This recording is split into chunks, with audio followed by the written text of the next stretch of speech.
aujourd'hui, je veux vous présenter des fonctionnalités qui sont sorties récemment. Certaines plus récemment que d'autres, on va le voir ensemble. Et l'idée, c'est que justement, vous puissiez vous en servir pour améliorer votre utilisation de Monday. Donc notamment, dans l'interface de Monday, une première chose à changer, ce sont au niveau des espaces de travail. Donc désormais, vous avez la possibilité d'avoir cette barre latérale, de personnaliser des icônes, par exemple d'avoir un espace de travail par équipe, et à l'intérieur d'un espace de travail, eh bien, vous allez classer vos différents dossiers, et à l'intérieur des dossiers, les tableaux, comme d'habitude.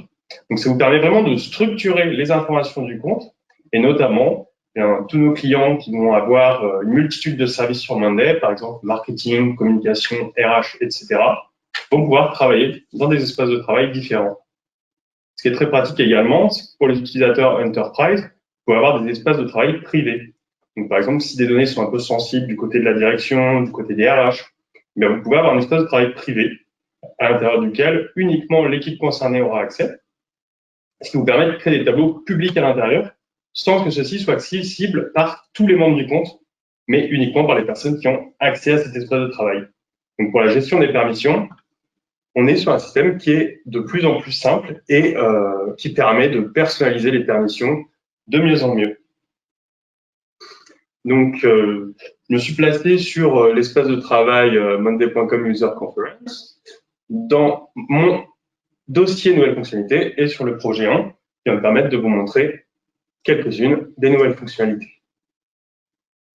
Donc, j'ai un tableau assez classique, je vous le présente rapidement. Une phase de spécification, une phase de paramétrage. À l'intérieur de cette phase, différentes tâches qui vont contenir également des sous-tâches dont on va suivre la progression. Un responsable, un statut, une deadline, une charge.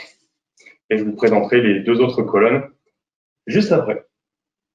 Donc, une des premières choses que j'ai envie de vous montrer aujourd'hui se trouve au niveau des vues. Donc, dans les vues, vous avez eu récemment la possibilité d'accéder à la gestion de la charge. C'est une vue qui est assez intéressante puisque vous allez pouvoir tout simplement contrôler l'occupation des différentes personnes d'une équipe. Donc ici, notamment, vous avez des bulles qui apparaissent et qui résument les différentes tâches sur un projet. Donc, notamment, voilà, si vous avez un certain nombre de tâches qui vont avoir lieu le même jour, eh bien, cette bulle apparaîtra en rouge ou au contraire, quand vous avez encore de la disponibilité, elle apparaît en bleu comme ceci. Donc, vous pouvez suivre la charge de vos collaborateurs en jour. Donc, c'est mon cas dans cet exemple. Et ce qui fait que, voilà, typiquement, si je superpose deux tâches, vous voyez, en fait, si j'ai deux tâches qui durent une journée, mais sur la même journée, on voit tout de suite que cela ne va pas être faisable. Donc, on va pouvoir décaler ces différentes tâches ou les assigner à d'autres personnes, puisque vous pouvez cliquer et accéder au résumé pour travailler directement dessus. Encore une fois, si vous avez des questions par rapport à tout ce que je vais vous présenter pendant cette phase, eh bien, n'hésitez pas à nous les poser dans le chat. On y répondra avec plaisir. Notamment, après la gestion de la charge, j'aimerais vous montrer la fonctionnalité de tableau croisé dynamique. Donc, c'est une fonctionnalité qui vous permet, comme vous le voyez juste ici, je vais le mettre en plein écran, de créer des tableaux croisés personnalisés. Donc, par exemple, ici, je retrouve tous mes champs et dans mon cas, je voulais voir par responsable, par statut, eh bien, quelles sont mes tâches et quelle est la charge associée à ces tâches. Donc, on va pouvoir aller beaucoup plus loin, croiser des données, rajouter une multitude de critères, comme ceci tout simplement. Ça nous rappelle un petit peu ce qu'on peut trouver sur Excel, notamment. Juste ici en haut à gauche, vous avez la possibilité de choisir le type de graphique que vous souhaitez apparaître, faire apparaître. Donc, notamment, les tables heatmap vont permettre de mettre en valeur certaines données en fonction de critères que vous pourrez choisir dans les paramètres juste ici. Ou encore, vous allez retrouver des graphiques en ligne en points, en zones, en barres, etc. Et là où c'est assez intéressant, c'est que sur les graphiques classiques sur Monday, on ne peut pas gérer de multi-critères pour l'instant, alors qu'ici, vous allez pouvoir, comme vous le voyez, choisir autant de critères, de notions, que ce soit en X ou en Y. En restant toujours dans les vues, la vue analyse de performance est également assez récente. Je ne sais pas si certains d'entre vous l'utilisent déjà, mais cette vue va vous permettre en fait, de comparer votre performance d'une période à une autre. Par exemple, ici, je me suis mis en semaine, et donc je vais pouvoir voir combien de temps, en moyenne, mes tâches sont restées à un certain statut sur une période par rapport à une autre période. Donc typiquement, cette semaine, en moyenne, les tâches restaient au statut en cours 1 jour contre 4 jours la semaine précédente. Notamment, on peut se dire que la semaine précédente était peut-être trop chargée, beaucoup de sujets étaient présentés. Et bien sûr, je suis sur un cas d'usage assez simple de tâches faites ou en cours, mais par exemple, si vous gérez un prêt commercial ou des livraisons de projets, eh bien vous allez pouvoir justement comparer combien de temps, par exemple, une affaire a mis avant d'être signée au mois de janvier par rapport au mois de décembre. Comme vous voyez juste ici, j'ai également la possibilité d'ajouter le delta qui va venir comparer tout simplement les deux périodes. Moins 75%, moins 67%, etc. Vous l'avez peut-être vu quand j'ai présenté rapidement le tableau. Dans ma colonne deadline, j'ai ce petit losange juste ici. Celui-ci représente un jalon, une milestone. Donc, quand vous cliquez sur une date dans la colonne timeline, désormais, vous pouvez définir des dates en tant que jalon. Et vous voyez, celles-ci sont symbolées par un losange. Donc, l'avantage, c'est que quand je vais me rendre sur mon Gantt, eh bien, je vais pouvoir tout de suite les visualiser grâce à ce losange.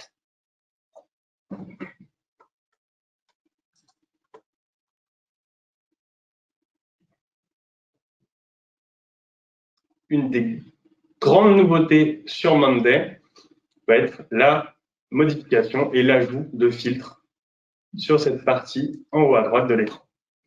Notamment, le filtre global a été refondu pour pouvoir ajouter plus de critères et avoir des filtres plus précis. Donc, par exemple, désormais, je vais pouvoir choisir que mon statut, je souhaite afficher les tâches dont le statut, par exemple, n'est pas l'un de ces différents statuts. Donc, je vais afficher voilà, ce qui n'est pas en cours, ce qui n'est pas vide. Et en plus, eh bien, je vais pouvoir additionner des critères. Donc, par exemple, le responsable n'est pas ou est un des, on va dire, est une des personnes. Donc, le responsable est soit Stéphane, soit Julien. Un nouveau filtre, etc., etc. Donc, vous voyez, on va pouvoir aller dans le détail, notamment par rapport aux dates. Vous pouvez afficher les dates qui sont avant ou le jour J, ou entre deux dates, ou après telle date. Et bien sûr, tous ces filtres, vous pouvez les enregistrer en tant que nouvelle vue pour y accéder directement depuis le menu des vues en haut à gauche. Également, juste à côté, vous avez la possibilité d'organiser des tris. Donc, notamment, si vous voulez que la colonne du nom de l'élément soit toujours classée par ordre alphabétique, dans un sens comme dans l'autre, vous allez pouvoir le définir. Et que ensuite, par exemple, votre deuxième critère, ce sera les statuts. Voilà, également, on souhaite les afficher en croissant, ou les dates, etc. Encore une fois, vous pouvez l'enregistrer en tant qu'affichage. Donc, ces deux fonctionnalités sont un petit peu plus anciennes, mais je vous les rappelle. Vous pouvez également épingler des colonnes, ce qui va vous permettre, quand vous avez, par exemple, une vingtaine, une trentaine de colonnes, eh bien, quand vous vous déplacez de gauche à droite, cette colonne restera visible tout au long du déplacement. Donc, vous pouvez épingler autant de colonnes que vous le souhaitez. Et juste ici, vous pouvez masquer certaines colonnes si, par exemple, pour la vue d'un certain service, vous n'avez pas besoin d'avoir toutes les données du tableau. Juste ici, une fonctionnalité très attendue permet d'augmenter la taille, précisément la hauteur des éléments. Donc vous voyez, j'ai la possibilité de l'afficher en taille double ou encore même en taille triple. Donc très utile si vous avez des textes assez longs ou des descriptifs en emnotage qui sont assez longs. Et juste en dessous, je vais retrouver deux fonctionnalités particulièrement appréciées. Le formatage conditionnel, qui me permet de mettre en surveillance certaines cellules en fonction d'un critère. Donc, par exemple, je peux afficher en bleu les cellules dont le nom contient, par exemple, le mot spécification. Ah, est-ce que tu peux écrire spécification, juste avec les lettres.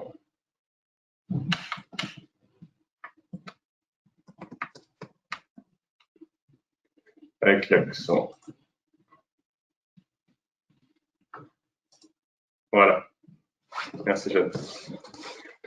Ou encore, par exemple, afficher en orange les charges qui sont supérieures à 0,5 jours.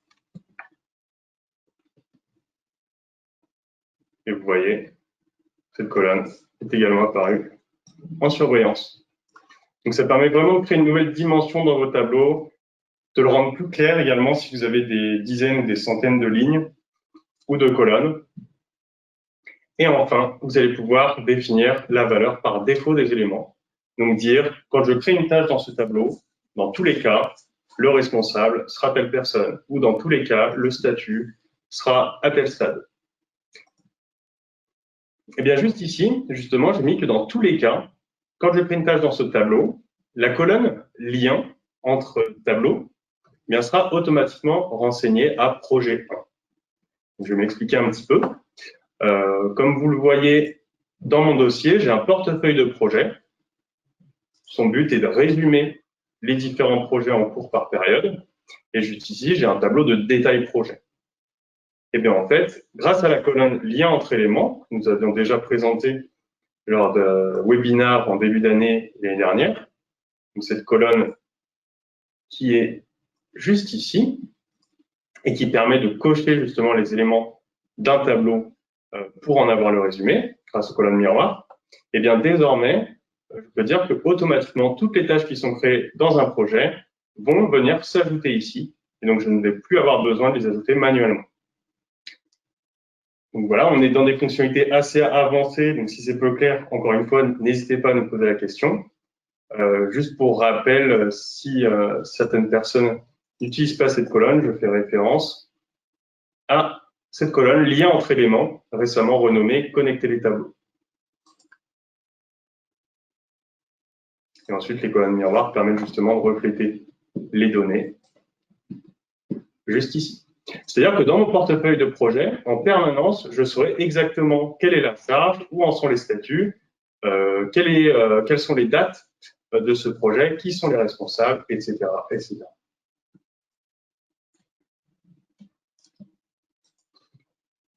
Donc c'est une nouveauté, le fait de pouvoir ajouter une information par défaut, mais également la nouveauté se trouve au niveau de cette colonne qui vous propose, quand vous sélectionnez un tableau, eh bien d'ajouter une colonne de lien également dans l'autre tableau. Donc désormais, la colonne lien entre éléments apparaît dans les deux tableaux.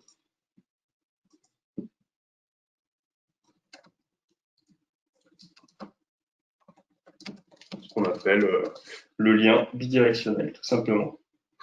Pour les colonnes miroirs, également, une des nouveautés est le fait de pouvoir les associer aux sous-tâches et non pas uniquement aux données d'un autre tableau. C'est-à-dire que dans vos sous-tâches, vous allez avoir différentes colonnes, par exemple un responsable, un statut, une date, qui peuvent être différentes de l'élément principal. Et bien désormais, vous voyez, j'ai créé une colonne miroir, et cette colonne miroir, elle n'est pas liée à mon autre tableau qui est connecté, mais bien aux sous-tâches, ce qui me permet d'afficher donc soit le statut, comme vous voyez avec cette barre de progression, ou soit d'autres informations. Par exemple, si je souhaitais consolider le temps passé, je peux afficher le time tracking. Et vous voyez, il fait la somme, 1 minute plus 2 plus 1, 6 minutes de progression. Donc, vous pouvez créer autant de colonnes miroirs que vous le souhaitez et venir refléter toutes les informations contenues dans les sous-tâches.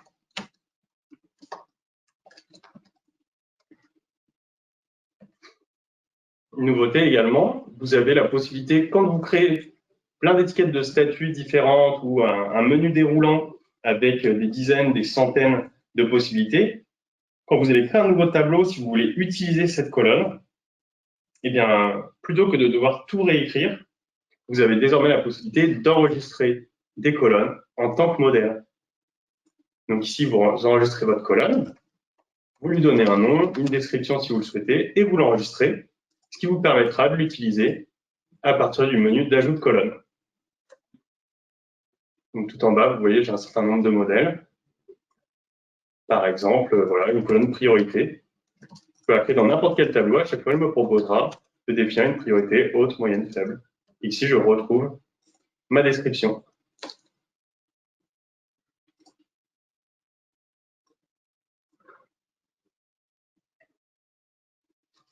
En termes d'automatisation, vous allez avoir des nouveautés en permanence. Donc déjà, en un an, énormément de nouvelles automatisations sont apparues. Également un centre pour personnaliser les automatisations. Donc, vous avez cette bannière juste ici, justement, qui vous incite à créer des automatisations personnalisées. Vous allez également retrouver juste ici. Et donc, quand je crée une automatisation personnalisée, les possibilités sont tout simplement illimitées. Donc, par exemple, je vais dire, quand un statut change, par exemple, dans mes sous-éléments, qui change à fait, et que, par exemple, la personne qui est assignée dans la colonne responsable est assignée à, par exemple, Jeanne. Vous voyez, je peux encore ajouter des critères et que, etc., etc.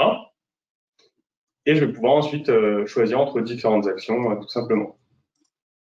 Par exemple, déplacer l'élément, dupliquer le groupe, démarrer un time tracking, etc. Donc, j'ai créé 5 automatisations qui n'auraient pas pu être créées il y a quelques mois pour pouvoir justement vous les présenter. Donc, la première, c'est quand tous les sous-éléments passent au statut, un certain statut. Donc, aujourd'hui, j'ai choisi le statut fait. Et bien, tout simplement, le statut global de la tâche va également passer en fait. Donc, déjà, ici, j'ai une colonne miroir. Donc, je vais déjà pouvoir visualiser cette progression, mais également, vous voyez, ma colonne statut, qui est pourtant indépendante des sous-tâches, va être modifiée en conséquence. Donc, notamment, les sous-tâches font partie désormais des modules que vous pouvez utiliser dans les automatisations. Par exemple, si je passe une tâche en cours sur une sous-tâche, eh bien, je peux lancer automatiquement le time tracking sur une sous-tâche. Ou encore, si une tâche passe à bloquer dans une sous-tâche, eh bien, je peux automatiquement assigner le manager et bloquer le time tracking pour que celui-ci puisse me venir en aide. Également, j'ai créé une automatisation personnalisée, qui est celle-ci, qui fait que quand, dans l'espace de conversation, une mise à jour est créée, eh bien, si le responsable qui est assigné est moi-même, je vais définir la date à laquelle le dernier update a été posté juste ici. Alors, je vais l'illustrer. Par exemple, ici, je vais dire est-ce que tu as terminé, par exemple?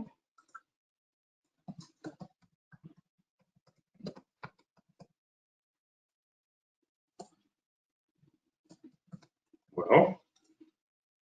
Et donc, le fait d'avoir ajouté cette conversation, eh bien, renseigne dans la colonne du dernier update la date du jour.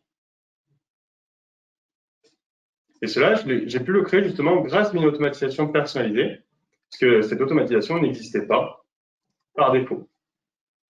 Également, parmi les nouvelles automatisations, qui sont déjà sorties il y a quelques mois, vous avez la possibilité de gérer les dépendances. Donc ici, vous voyez, ma colonne deadline, mais en fait, suit un process simple. Hein. Chaque tâche se suit dans le temps, le 29 octobre, 30 octobre, 2 novembre, 3 novembre, etc. Et ici, j'ai une colonne de dépendance qui me permet justement de dire que, bien, en fait, la deuxième tâche est dépendante de la première, la troisième est dépendante de la deuxième, etc.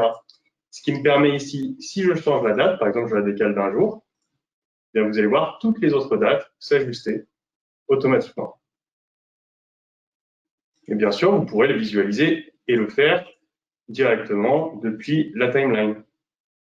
Donc ici, par exemple, voilà, je décale mes spécifications, je vais les mettre en novembre, et vous allez avoir toutes les tâches, vous voyez, qui se décalent en conséquence. Donc voilà, je vois qu'il y a beaucoup de questions. On va essayer de répondre à certaines de ces questions, mais juste avant, je voulais vous informer qu'une intégration avec Microsoft Teams est très attendue bien, est désormais disponible. Donc c'est une intégration qui vous permet de transformer instantanément les mises à jour, les nouveaux éléments, les modifications d'un élément spécifique en message dans Microsoft Teams, pour que chacun puisse disposer des informations les plus à jour et puisse travailler à partir de deux plateformes qui sont vraiment connectées. Donc, je vous laisserai découvrir quelles sont les différentes recettes disponibles pour cette intégration. Mais par exemple, voilà, quand un élément est créé, vous pouvez notifier dans un canal. Ça peut être utile pour rester au courant des nouvelles tâches, ajouter un groupe pour pouvoir bien, tout simplement agir directement sur ce tableau, sur cette mission. Il y a également une intégration du côté de MS Teams qui permet d'encastrer Monday à l'intérieur de Teams. Donc c'est très apprécié, on a de très bons retours, n'hésitez pas à le regarder. Je regarde juste combien de temps il nous reste pour aborder quelques questions. On peut avoir 5 minutes. Donc en tout cas, n'hésitez pas si voilà, vous voulez nous reposer des questions par email. De toute façon, nous on reviendra vers vous pour être sûr que tout le monde ait ses réponses.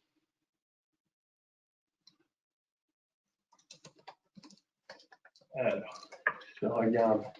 Si on a quelques questions. Ouais, j'en ai une, je vais prendre la parole il y a une question, enfin, il y a plusieurs questions qui portaient sur quand ces fonctionnalités seront-elles disponibles. Donc, les nouvelles fonctionnalités arriveront au fil de l'eau courant 2021. Elles seront regroupées par type de fonctionnalité. Par exemple, les améliorations liées à l'application mobile, la personnalisation des tableaux de bord, les automatisations 2.0, etc. Nous pourrons vous donner plus de visibilité d'ici quelques semaines avec au moins des plannings par trimestre sur les releases courant 2021.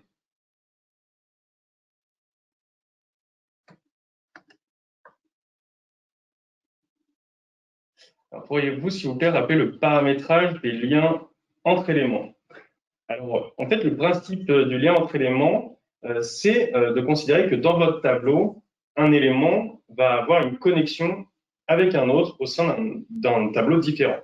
Donc, un exemple très classique, c'est que vous avez une base de données, donc un tableau qui reprend le listing de tous vos clients, et vous avez un autre tableau qui est votre pipeline commercial. Donc, vous avancez dessus, vous gérez de nouvelles opportunités qui vont être liées à des clients ou à des prospects. Donc, vous n'allez peut-être pas inscrire toutes les informations dans ce tableau, puisque l'essentiel pour vous, c'est de faire avancer le process, la négociation, et non pas d'avoir à la fois l'adresse, les emails de tout le monde. Donc, vous séparez la base de données du tableau vraiment commercial. Quand vous êtes dans votre tableau commercial, cependant, vous allez avoir besoin de ces informations. Plutôt que de les dupliquer, vous créez la colonne lien et des colonnes miroirs qui vont vous permettre d'afficher justement l'adresse email, le numéro de téléphone.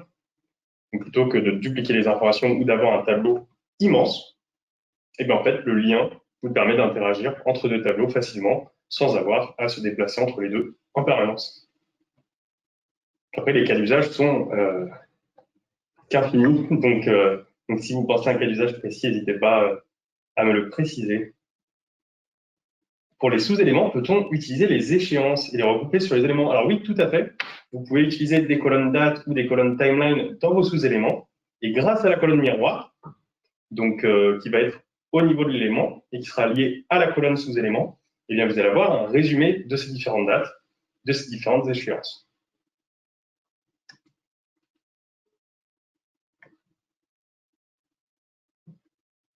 Les timelines sont-elles uniquement sur un jour donné entier ou est-il possible par heure? Alors pour gérer les heures, une colonne est spécifiquement créée pour ça. C'est la colonne date. Donc, quand vous créez une date, vous avez la possibilité d'ajouter l'heure de départ.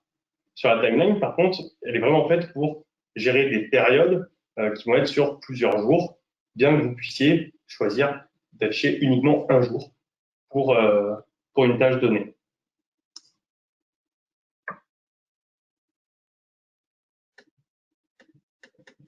Alors, les webinaires précédents ont-ils été enregistrés, sont-ils accessibles via YouTube ou la plateforme Monday? Alors, sur votre compte Monday, vous avez un point d'interrogation en bas à gauche de l'écran qui vous permet d'accéder à tous les webinaires enregistrés.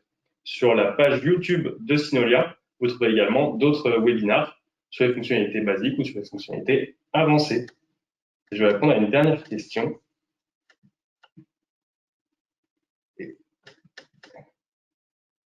Pendant un moment, la colonne miroir ne pouvait pas être utilisée dans les automatisations. Est-ce que la fonctionnalité est disponible maintenant? C'est une bonne question. Donc, on fait signe que oui. Okay. Ça vient juste de sortir il y a une semaine. Ah, d'accord. Voilà, donc effectivement, vous allez pouvoir maintenant utiliser la colonne miroir dans les automatisations. Effectivement, récupérer des données, que ce soit une colonne email, par exemple, pour éviter justement d'avoir la colonne miroir en doublon dans les tableaux. D'accord, très bien. Et j'ai également, même si ce n'est pas tout à fait la question, j'ai également vu que la colonne miroir était désormais utilisable dans la plupart des vues. Donc, ça peut être également intéressant, par exemple, sur les graphiques.